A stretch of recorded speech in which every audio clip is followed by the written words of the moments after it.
Cinta Terlarang Sang Dara. Episode 2, Pertemuan.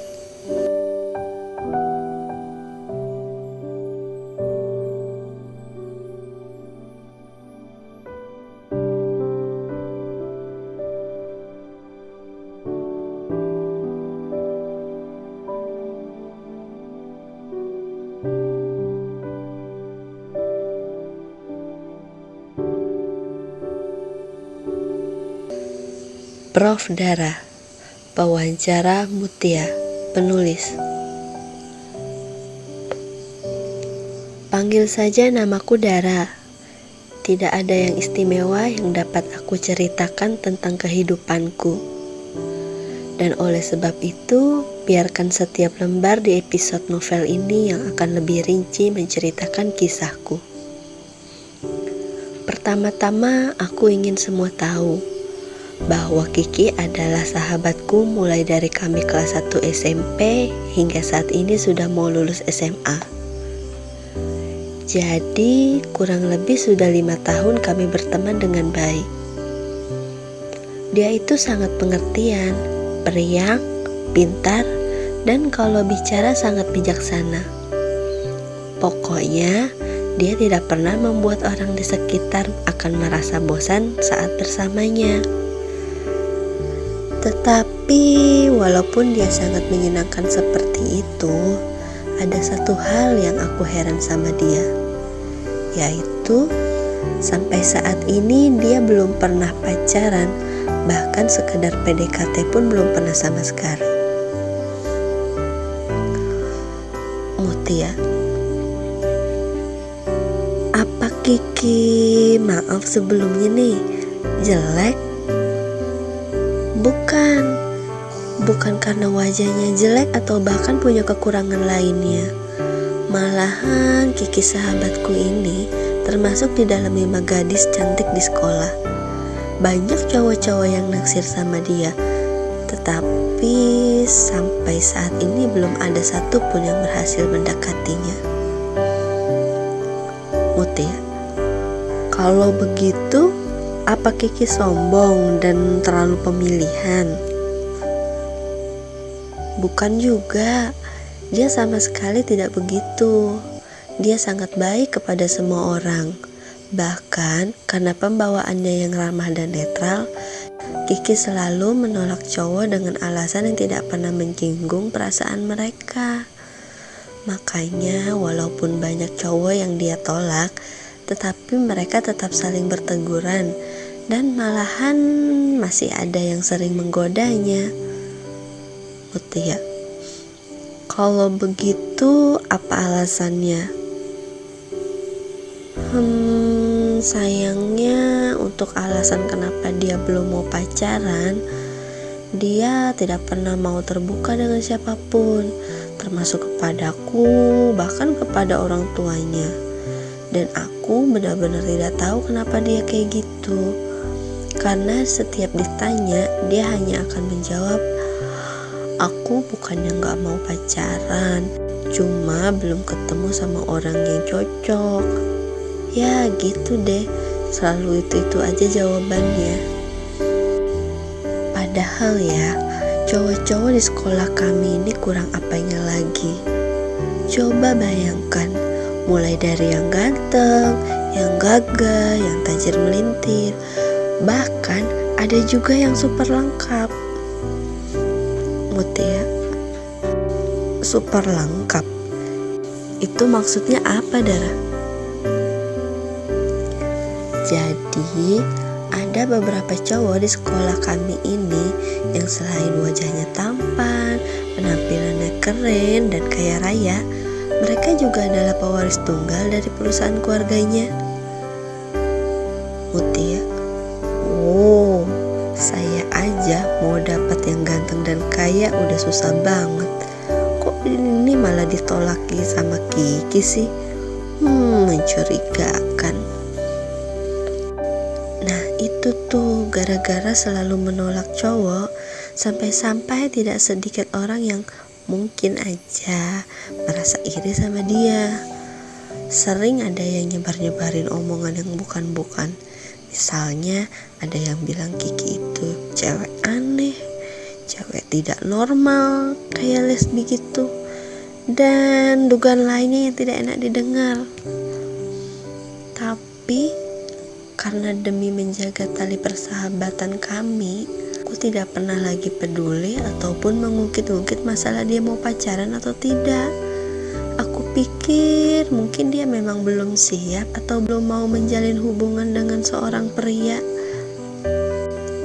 Dan itu adalah urusan pribadinya. Bagiku, yang terpenting saat ini dia bahagia dengan dirinya. Mutia. Tapi apa kamu tidak merasa risih atau khawatir orang lain akan mencurigai kamu saat bersamanya? Tidak sama sekali. Malahan aku yang sudah terbiasa dengan dia yang seperti ini justru jadi merasa nyaman dengan status kejombloannya yang membuat dia selalu ada buat aku tanpa harus berbagi waktu dengan pacarnya. Apa kedengarannya egois ya? Mutia, sedikit, tapi tidak masalah kalau dia tidak merasa rugi. Ngomong-ngomong, apa rumah kalian saling berdekatan?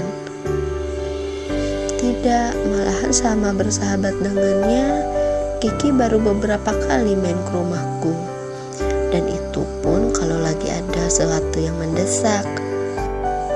Soalnya jarak rumahku lumayan jauh dari sekolah atau rumahnya, yang harus menempuh kurang lebih 1 jam perjalanan.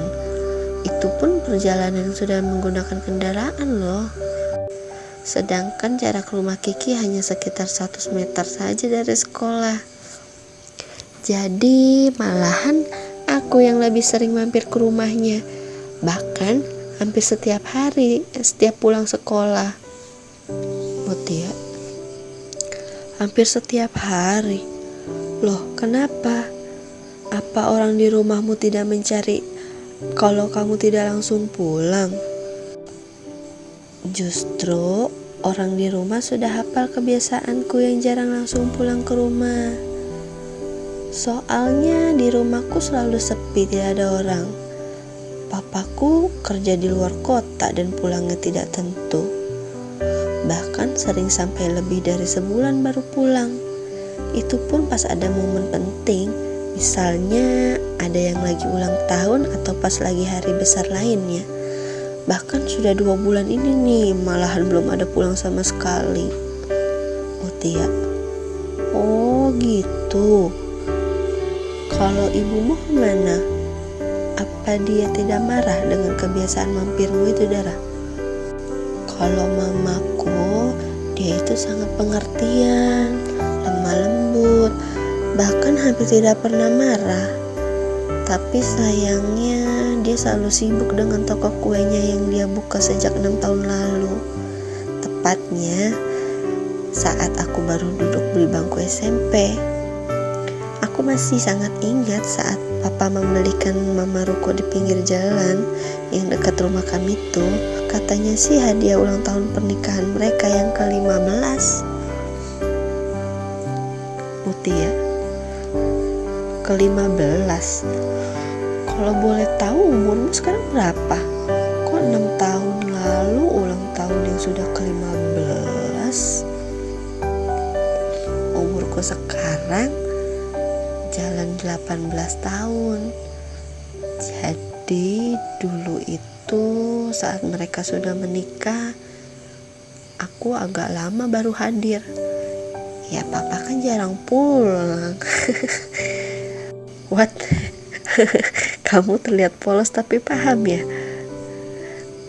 Tidak. Ayo kita kembali bahas rumahku yang sepi. Jadi mamaku itu hampir setiap hari selalu berangkat dari pagi setelah selesai masak untuk aku dan adikku. Lalu pulangnya sampai hampir larut malam. Bahkan kadang-kadang dia lembur kalau lagi banyak pesanan. Karena kesibukannya itu, sampai-sampai di toko bagian belakang ada kamar khusus buat mama istirahat. Mutia, jadi kamu kesepian dong? Iya, dan jujur aja, kadang aku merasa sedih karena kurangnya perhatian dari orang tuaku. Mutia, tapi tadi kamu bilang ada adikmu. Iya, aku punya satu adik laki-laki. Dia itu pintar, mandiri, dan berpikiran dewasa. Hobi utamanya game. Cuma dia sering sekali menjahiliku. Apapun yang ada di diriku pasti tidak pernah luput dari komentar usilnya. Tetapi walaupun begitu, dia memiliki sisi lain yang sangat pengertian dan penyayang. Mutia, kalau gitu seharusnya kamu tidak kesepian dong. Dan ngomong-ngomong, dia sudah kelas berapa? Dia itu baru kelas 2 SMP, tapi perginya dari pagi sampai sore. Soalnya dia itu sangat aktif. Dia banyak ngikutin kegiatan eskul dan juga mengikuti beberapa les bahasa yang jadwalnya seminggu 3 kali. Makanya kalau aku pulang siang hari, pasti sering sendirian di rumah. Bete. Sebenarnya banyak tetangga di sekitar rumah, bahkan yang di depan rumah sudah seperti keluarga sendiri. Tetapi mereka juga punya kesibukan setiap harinya. Jadi itulah alasan aku selalu mengulur waktu buat pulang ke rumah. Mutia, kenapa kamu tidak bantu mamamu aja? Kan buat mengisi waktu sekalian buat belajar. Aku sih maunya begitu, setiap hari bantuin mama di toko. Tapi kalau keseringan mama bilang gak enak sama para karyawannya. Seolah-olah aku seperti mengambil alih atau ngurang-ngurangin pekerjaan mereka, yang buat mereka terkesan tidak berguna saat jam kerja. Mutia, bener juga sih. Jadi serba salah ya. Oh iya, dengar-dengar pacarmu namanya Arga ya? Ceritain dong tentang dia. Tentang Arga, sebenarnya aku sedang tidak ingin mengingatnya. Aku lagi patah hati karena dia. Dan ternyata seperti ini ya rasanya. Sakitnya tuh di sini. Mutia, loh kok kayak judul lagu sih? Iya, rasanya susah banget diungkapin. Seperti tidak bisa bernapas, padahal penuh dengan udara. Tidak bisa bicara, padahal lidah sangat lentur. Dan tidak bisa mendengar, padahal suara begitu bising. Tulang-tulang terasa rapuh, urat dan sendi terasa lemah. Pikiran pun kosong bagai lupa ingatan. Andai bisa lupa ingatan, aku cuma mau lupa sama bagian itu. Ya, bagian yang ada dianya. Dan yang menambah rasa sakitnya itu, karena tadi tidak sengaja memergoki Arga sedang berduaan sama Amira. Mutia, ngomong-ngomong, memangnya Amira itu siapa? Kok kamu malah melas gitu mukanya? Kenapa tidak kamu labrak aja mereka berdua? Amira itu juga termasuk cewek dalam 5 tercantik di sekolah kami. Dulu saat baru masuk sekolah ini, kami adalah teman sebangku di kelas 1B, sedangkan Kiki di kelas 1A. Kemudian sejak itu aku dan dia jadi berteman cukup baik. Walaupun tidak seakrab dengan Kiki, tapi kami selalu kompak mengerjakan sesuatu yang berhubungan dengan tugas sekolah. Hanya saja semenjak naik ke kelas 2, kebiasaan itu semuanya mulai berubah. Karena kami sudah berbeda kelas, dia di kelas 2B, sedangkan aku di kelas 2A. Dan semenjak itu juga kami jadi jarang ngobrol seperti dulu lagi. kecuali ada hal yang berhubungan dengan tugas OSIS. Namun tadi siang, dengan mata kepalaku sendiri, aku melihat dia sedang berduaan dengan Arga. Dan juga dengan sangat jelas aku mendengar dia secara terang-terangan menggoda Arga yang sudah hampir 2 tahun menjalin hubungan berpacaran denganku. Padahal dia pun sangat tahu hal itu. Dari dulu aku memang biasa aja kalau lihat mereka saling ngobrol berdua. Karena memang Arga dan Amira sudah saling kenal lebih dulu sebelum sama aku. Mereka itu sudah satu sekolah sejak SMP. Jadi aku pikir ya wajar aja kalau mereka saling berteman atau bahkan bersahabat seperti aku dan Kiki. Dan bisa dibilang kalau Amira juga lah yang sudah memperkenalkan aku sama Arga untuk yang pertama kalinya. Tapi Amira bukan mak comblang di antara kami, karena Arga sendiri yang mendekatiku tanpa bantuan siapapun. Ngerti ya? Wow, keren. Boleh diceritain dong gimana pas pertama kali deketnya? Boleh. Jadi awalnya begini. Saat itu pas baru naik ke kelas 2, Amira kan terpilih jadi ketua OSIS yang baru. Karena yang lama sudah harus fokus mempersiapkan diri untuk ujian kelulusan tahun depan. Lalu tanpa lewat pemilihan, dia langsung menunjuk aku sebagai wakilnya. Namun karena aku masih malu-malu, jadinya aku menolak tawarannya itu. Lalu terpilihlah Donita yang dari kelas 2C, yang kebetulan adalah anak dari salah satu guru berprestasi di sekolah ini. Namun Amira tetap meminta aku ikut ke dalam organisasi. Jadinya dia menetapkan aku sebagai sekretarisnya. Dia bersikap seperti itu mungkin karena Amira sangat tahu kalau hasil pekerjaanku selalu teliti.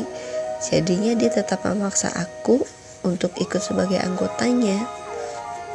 Sedangkan Kiki, dia malah kurang suka ikut bergabung dalam organisasi seperti itu. Dia lebih memilih menekuni seni lukis sebagai ekskulnya. Waktu itu, seperti biasa, di setiap tahunnya sekolah kami akan mengadakan pesta pelepasan kelulusan untuk kelas 3. Dan kami para anggota OSIS yang baru pastinya jadi sangat sibuk, walaupun sudah dibimbing sama anggota OSIS yang sebelumnya. Aku yang sebagai sekretaris pun tentunya tidak luput dari tugas yang menumpuk untuk membantu anggota lainnya. Dan salah satu tugas utamaku adalah menyusun urutan acara. Jadinya lebih banyak bekerja di lapangan bersama para calon penampil. Dan untuk mengisi acara perpisahan nanti, Arga dan teman satu bandnya juga akan tampil di atas panggung. Jadi ya bukan cuma 1 atau 2 kali kami saling bertemu. Bahkan hampir setiap dia latihan di aula, Arga itu terkenal sangat dingin sama orang asing atau sekedar teman biasa. Tetapi kalau sudah dekat dan berteman baik dengannya, dia itu sangat pengertian, bahkan perhatian. Makanya kadang kami saling bekerja sama menyelesaikan suatu pekerjaan yang belum tuntas. Walaupun ekspresi wajah dinginnya tetap menakutkan dan menyegankan bagiku, malah lebih tepatnya dia yang sering membantu pekerjaanku. Karena sebenarnya pekerjaan dia hanya latihan untuk grup bandnya aja. Namun suatu hari ada kejadian tidak terduga dan benar-benar tidak diinginkan telah terjadi. Sang bendahara kami baru saja mengalami musibah kecelakaan lalu lintas yang mengharuskan dia dirawat di rumah sakit dalam waktu yang cukup lama. Jadi mau gak mau aku menghandle sisa pekerjaannya, karena ketua dan wakilnya sudah sangat sibuk mundar-mandir dengan tugasnya. Dan waktu yang tersisa juga hanya tinggal 3 hari lagi. Kami pun jadi kewalahan siang dan malam, sebab banyak pekerjaan yang aku bawa harus diselesaikan di rumah. Singkat ceritanya begini, saat itu aku sedang merapikan semua catatan keuangan beserta nota-nota belanja di ruangan properti. Semua itu adalah hasil dari laporan keuangan yang harus segera diserahkan kepada ketua panitia sebagai laporan anggaran sebelum hari H. Kebetulan Arga yang baru selesai latihan langsung menghampiri dan duduk di sampingku. Gini, Arga, kebetulan banget kamu datang. Aku titip ini sebentar ya. Aku mau ke toilet dulu, kataku. Ya sudah sana, sahutnya santai. Aku yang udah menahan ingin buang air kecil, segera berlari dan menitip semua kertas yang begitu sangat berantakan beserta buku catatanku kepadanya. Sesampainya di toilet, sekalinya banyak yang mengantri. Ya maklum, soalnya kan lagi pada ngumpul untuk latihan bersama. Selang waktu sekitar 10 menit, aku kembali lagi ke ruangan properti tadi untuk melanjutkan pekerjaanku yang tinggal sedikit lagi. Namun, apa yang aku dapati? Ruang yang tadinya berantakan dengan sisa properti panggung dan alat lainnya, beserta buku catatanku, kini tiba-tiba menjadi ruang kosong, hanya sisa debu saja.